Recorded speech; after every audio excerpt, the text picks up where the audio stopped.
Assalamualaikum warahmatullahi wabarakatuh. Halo semua, kembali lagi di channel Reader Manhwa. Kali ini Mimin akan melanjutkan sebuah komik yang berjudul Kebangkitan Sang Raja Bayangan. Dan apabila kalian masih bingung dengan alur ceritanya, kalian bisa cek deskripsi atau langsung saja menuju playlist yang ada di halaman channel ini untuk memulainya dari part 1. Tanpa basa-basi lebih jauh, mari kita masuk di part 31. Cerita dimulai. Sesampainya di dalam dungeon bayangan, terlihat Suho sangatlah terkejut ketika ia membuka window statusnya. Di saat itu, statusnya mengatakan kalau semua makhluk yang mendiami dungeon bayangan telah dibunuh. Oleh sebab itu, quest harian yang biasanya dimainkan oleh Suho telah dihentikan seketika. Kemudian, Suho pun bertanya kepada Esil apa yang telah terjadi sampai-sampai tidak ada satupun seekor monster yang mendiami dungeon itu. Mendapatkan pertanyaan itu, Esil pun mengatakan kalau Amut telah memburu semua goblin yang berada di dalam dungeon itu hanya dalam waktu 1 malam. Dengan santainya Amut berkata, "Yang aku lakukan hanyalah membersihkan semua bawahan ternak yang berada di dekat kediaman sang raja kecil.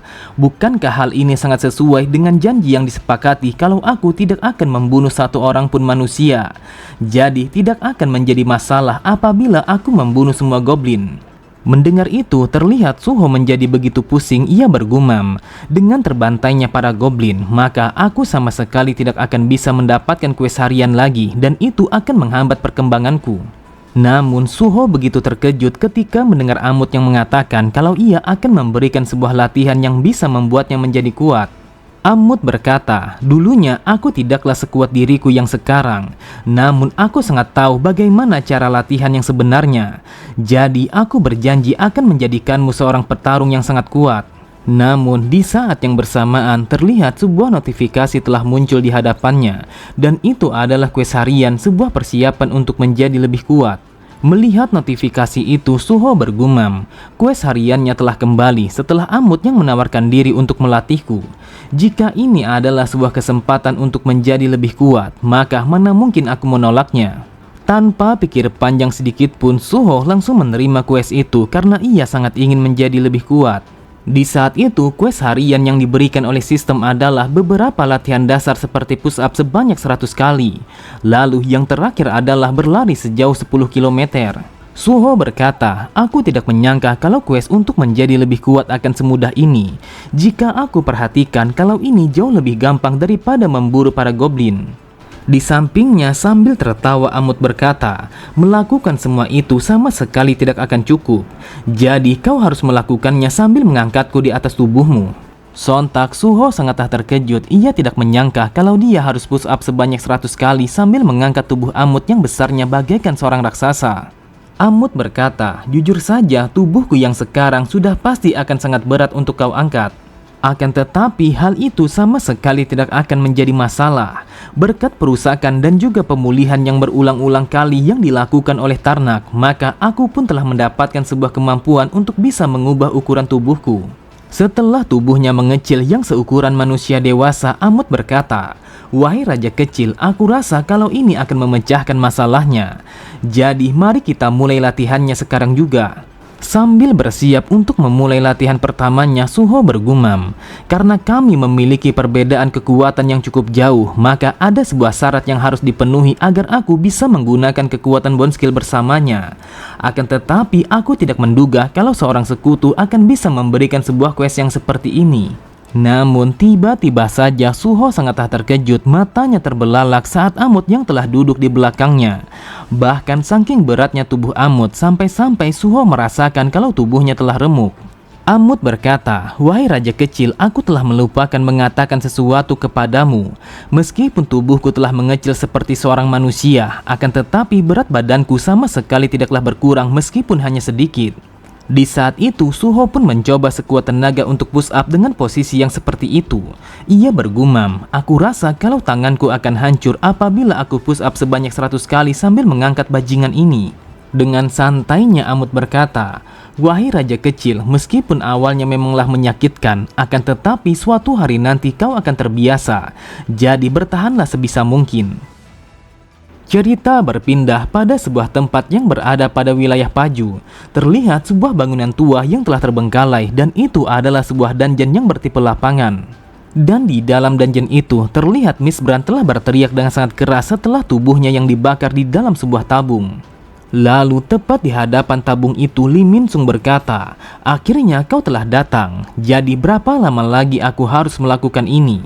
Tepat di belakangnya seorang demon berkata, "Manusia, anggap saja kalau ini adalah sebuah kehormatan untuk berbagi di dalam tugas ini. Bukankah kau sudah tahu kalau dia telah datang untuk menyelamatkan hidup kita yang sangat menyedihkan itu di masa lalu? Diketahui kalau demon itu bernama Murmu dan dia adalah seorang manajer pabrik Stardust." Min Sung berkata, "Berani sekali kau mengatakan kalau kehidupanku di masa lalu sangatlah menyedihkan." Tanpa pikir panjang sedikit pun, Min Sung langsung mengayunkan belatinya untuk memotong tentakel Murmu yang berada di mulutnya. Lalu Min Sung kembali berkata, "Dasar bajingan, apakah kau ingin mati sampai-sampai kau begitu berani untuk menilai kehidupanku?" Kemudian saat mendengar Min Sung yang bertanya di mana sang utusan Itarim, Murmu pun mengatakan kalau sang utusan sangatlah sibuk sampai-sampai ia sama sekali tidak bisa dihubungi. Mendengar itu, Min Sung berkata, "Sebentar lagi Lim Taegu akan kembali ke Korea, jadi beritahu kepadanya kalau ini adalah waktu yang sangat tepat untuk memenuhi janjinya kepadaku." Lalu Murmu pun menunjukkan sebuah mineral kepada Min Sung. Ia berkata, "Bukankah kau telah menerima salah satu dari batu ini? Lantas kenapa kau sama sekali tidak ingin menggunakannya? Bagiku, dia adalah sang penyelamat yang telah muncul di hadapanku setelah dunia demon telah dihancurkan oleh sang raja bayangan dan aku telah diusir dari duniaku menuju celah dimensi. Aku sangat berterima kasih kepadanya karena dia telah meningkatkan racun darah. Oleh sebab itu, aku bisa menyebarkan Stardust pada penjuru dunia demon dan juga menghabisi para pengkhianat, yaitu keluarga Radiru. Dengarkan aku baik-baik, jika kau mengikuti sang utusan, maka kau akan bisa mendapatkan sebuah kekuatan yang jauh lebih besar daripada yang kau miliki saat ini. Bahkan, aku yakin kalau kau akan bisa mengalahkan seseorang yang bernama Lim Taegu itu." Dengan santainya Min Sung berkata, "Hal ini sangatlah menggelikan. Kau telah bersikap yang seakan-akan kalau kau telah mengetahui tentang seorang hunter rank S, sedangkan kau sama sekali tidak mengetahuinya." Sambil berjalan meninggalkannya, Min Sung kembali berkata, "Berbicara omong kosong yang fanatik seperti itu sama sekali tidak akan menghasilkan apapun. Lagi pula aku sama sekali tidak tertarik untuk menggunakan benda itu." Mendengar perkataan Min Sung, Murmu berkata, "Dasar bodoh, itulah alasannya kau akan selalu menjadi seorang pecundang." Setelah meninggalkan tempat itu dengan wajah yang begitu dingin, Min Sung berkata, "Dasar sialan, aku harus bertahan sampai bocah itu membunuh Lim Taegu. Kemudian setelah kematian Lim Taegu, aku pun akan melaporkan bocah itu kepada asosiasi. Jadi merekalah yang akan mengurus bocah itu tanpa harus mengotori kedua tanganku. Lalu aku akan mengembalikan kejayaanku sama seperti yang aku dapatkan di masa lalu." Akan tetapi tanpa Min Sung sadari, terlihat seorang perempuan telah mengawasinya dari arah kejauhan. Dia adalah Miho dan dia adalah salah satu orang-orang yang diutus oleh asosiasi untuk mengawasi pergerakan di Min Sung. Setelah kepergian Min Sung, ia pun langsung melaporkan kepada sang pemimpin kalau Min Sung baru saja meninggalkan sebuah dungeon yang berada pada wilayah Paju. Mendengar laporan itu, Wu Jinchul meminta kepada Miho untuk mengikuti pergerakan Lee Min Sung kemanapun ia pergi untuk mengumpulkan berbagai macam informasi yang berkaitan dengan Stardust. Pada sisi yang lain, Jong In berkata, "Sepertinya kita semakin dekat untuk menangkap jejaknya bajingan itu." Namun ketika terjadinya sebuah dungeon break yang berada di bandara, aku pun merasakan sesuatu yang sangat aneh. Yang aku dengar, semua anggota yang mengurus gate itu merasakan kalau mereka telah kehilangan ingatan mereka secara bersamaan. Dan mereka adalah orang-orang yang telah menggunakan Stardust untuk memperkuat kekuatan mereka. Kita telah mengawasi setiap tindakan aneh dari para hunter yang menyebar di kota ini.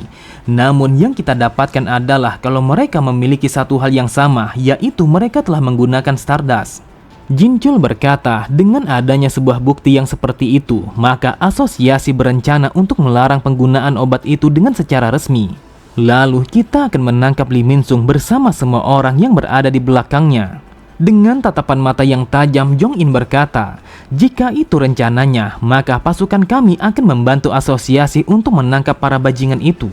Kemudian Jinchul bergumam, "Yu Jinho telah memberikan sebuah kabar kepadaku kalau Suho telah kembali dengan selamat." Jika Suho telah berkembang menjadi seorang hunter seperti ayahnya, maka ada kemungkinan kalau dia akan ditangkap oleh sistem. Dan apabila hal itu telah terjadi, maka sistem itu akan menghalanginya untuk melakukan sesuatu yang harus ia lakukan sama seperti yang dialami oleh ayahnya. Jadi bagaimanapun caranya, aku akan melakukan apa saja yang aku bisa untuk membantu Suho. Cerita berpindah, terlihat Suho pun sangatlah berusaha untuk melakukan latihannya sambil menggendong Amut di atas punggungnya. Meskipun ia begitu lelah, akan tetapi ia telah berhasil melewati latihan pertamanya dengan sangat sempurna. Namun di saat itu sangat jelas terlihat kalau tangannya telah patah dan juga remuk. Dengan santainya Amut berkata, "Wahai raja kecil, apakah kau telah menyerah sedangkan yang kau lakukan hanyalah push up saja?" Mendengar itu sambil berteriak Beru berkata, "Dasar sialan, apa yang kau lakukan? Apakah kau berencana untuk menyiksa sang raja kecil yang rapuh ini dengan sesuka hatimu? Jadi aku memutuskan untuk menyudahi latihan ini." Akan tetapi dengan tangan yang bergetar dan juga lemah, Suho pun langsung membuka window statusnya. Terlihat mereka semua begitu heran ketika melihat Suho yang mengambil sebuah penawar yang berada di dalam penyimpanannya. Setelah meminum penawar itu, Suho berkata, "Sebelum aku melawan Lee Min-sung, aku pun harus bertambah kuat dan ini adalah situasi yang sangat sempurna untuk melakukannya." Mendengar perkataan Suho, Amut pun langsung tertawa karena ia tidak menyangka kalau Suho memiliki sebuah semangat yang begitu kuat seperti itu. Setelah tubuhnya yang kembali pulih, Suho pun kembali berkata, "Kita akan meneruskan latihan kita dan bersiap untuk bertambah kuat." Beberapa saat kemudian, Suho pun telah melanjutkan latihannya pada bagian yang kedua. Di saat itu, Amut telah bersantai tepat di atas tubuh Suho dengan tubuh yang lebih kecil daripada yang sebelumnya. Di saat itu, setiap kali Suho berhasil menyelesaikan latihannya, ia pun langsung meminum sebuah penawar untuk memulihkan tubuhnya lagi. Terlihat dengan sangat jelas kalau Suho sama sekali tidak ingin menyerah meskipun yang ia rasakan kalau tubuhnya telah hancur. Yang ia inginkan adalah untuk menjadi lebih kuat sehingga ia bisa mengalahkan Lee Min-sung dan juga sang utusan Itarim. Amut bergumam, meskipun ia harus menggunakan sebuah skill untuk menjalani latihan ini, akan tetapi aku sama sekali tidak menyangka kalau dia akan bisa melakukannya. Yang aku perhatikan kalau sang raja kecil sama sekali tidak pernah untuk menyerah. Ia terus saja berusaha untuk bisa menemukan jalan keluar dari situasi yang mengancamnya. Aku yakin suatu hari nanti mungkin saja dia akan bisa melampaui Tarnak dan juga raja-raja yang lainnya. Beberapa saat kemudian, akhirnya Suho pun telah berhasil menyelesaikan semua latihan yang diberikan oleh Amut kepadanya. Di saat itu tidak hanya Suho yang mengalami kelelahan, akan tetapi si Abuk telah mengalami hal yang sama setelah mereka menggunakan bone skill di dalam latihan itu. Tepat di sampingnya, Beru pun mengatakan kalau latihan Suho harus dihentikan sampai di situ saja. Ia begitu khawatir akan kesehatan Suho apabila ia melanjutkan sebuah latihan yang lainnya. Kemudian dengan tangan yang bergetar, Suho pun langsung membuka sebuah hadiah yang ia dapatkan dari latihan itu. Suho berkata, "Aku telah mendapatkan skill ketangguhan dan juga kekuatan yang telah meningkat sebanyak 1 poin di dalam latihan ini. Meskipun aku sama sekali tidak tahu apakah latihan ini lebih efisien ataukah tidak, akan tetapi jika aku bisa menyelesaikan quest ini pada setiap harinya, maka aku sangat yakin kalau aku akan bisa bertambah kuat." Ketika hari sudah semakin malam, Suho pun langsung kembali ke rumahnya untuk beristirahat. Benar saja, di saat itu ia pun langsung tidur dengan begitu pulas karena ia merasakan kalau tubuhnya masihlah terasa hancur meskipun ia telah meminum sebuah ramuan untuk memulihkan kondisi tubuhnya. Beru pun berkata, "Wahai raja kecil, yang aku lihat kalau kau telah berlatih dengan sangat keras sampai-sampai kau langsung tidur dengan begitu pulas." Kemudian karena Beru telah bersantai dan memiliki waktu yang luang, ia pun langsung menikmati waktunya itu untuk menonton TV. Di saat itu Beru melihat sebuah berita tentang sebuah insiden yang terjadi di bandara. Mereka mengatakan bahwa asosiasi para hunter telah menerbitkan sebuah aturan baru tentang sebuah dungeon yang bertipe lapangan. Tidak seperti sebuah dungeon pada umumnya, dungeon bertipe lapangan sangat memungkinkan untuk mengumpulkan batu manah dan juga yang lainnya secara berkala. Jadi siapapun yang memilikinya akan menjadi kaya raya. Namun dengan adanya sebuah insiden yang terjadi di bandara, maka asosiasi telah mengambil sebuah tindakan kepada Guild Reaper dan juga yang lainnya yang memiliki dungeon bertipe lapangan. Di tempat yang berbeda, terlihat Lee Min-sung telah membaca sebuah surat yang telah diberikan oleh asosiasi kepada mereka. Setelah membaca surat itu, dengan kesalnya Min Sung bertanya apa yang sebenarnya diinginkan oleh asosiasi. Orang itu berkata, yang kami tahu kalau kalian telah memiliki begitu banyak dungeon-dungeon yang seperti itu. Dan kami sama sekali tidak bisa membiarkan kalau dungeon yang seperti itu akan bisa menyebabkan sebuah masalah kepada dunia ini. Kemudian, sang pemimpin asosiasi telah memberikan sebuah perintah untuk menaklukkan sebuah dungeon tipe lapangan yang berada pada wilayah Paju. Dan itu adalah sebuah dungeon yang berada pada tingkatan rank B yang telah kalian miliki. Saat ini kami telah mengetahui kalau kau sudah sangat lama tidak pernah mengikuti sebuah penyerangan para hunter kepada dungeon. Jadi agar lisensimu masih bisa digunakan, maka kau harus mengikuti penyerangan terhadap sebuah dungeon yang berada pada wilayah Paju. Mendengar itu, Min Sung bergumam, dasar sialan, aku yakin kalau ini adalah sebuah strategi yang dimiliki oleh sang pemimpin asosiasi. Dia dengan sengaja memilih dungeon Paju sebagai tempat penyerangan karena itu adalah lokasi pabrik terbesar kami. Namun meskipun lawan kami adalah asosiasi, tetapi aku harus menolaknya. Akan tetapi tiba-tiba saja Min Sung sangatlah terkejut ketika mendengar Taegu yang mengatakan kalau dia akan menuruti sebuah permintaan yang diinginkan oleh asosiasi. Terlihat orang-orang yang dikirim oleh asosiasi langsung tersenyum karena sang pemimpin Gully Reaper telah menerima permintaan mereka. Dengan santainya Taegu berkata, ini adalah sebuah permintaan yang dikirim langsung oleh asosiasi. Jadi tentu saja aku akan menerima permintaan mereka dengan lapang dada. Sontak Min Sung sangatlah marah, ia sama sekali tidak menyangka kalau Taegu telah menerima permintaan itu dengan begitu mudah. Lalu ia bergumam, sejak dari awal aku merasa kalau ini akan menjadi kacau setelah mengetahui kalau kau telah kembali dari misimu dengan begitu cepat. Dasar sialan, apakah kau dengan sengaja ingin menghinaku? Oke semua, cukup sampai di sini dulu pembahasan alur cerita kita. Sampai jumpa di video selanjutnya. Wassalamualaikum warahmatullahi wabarakatuh.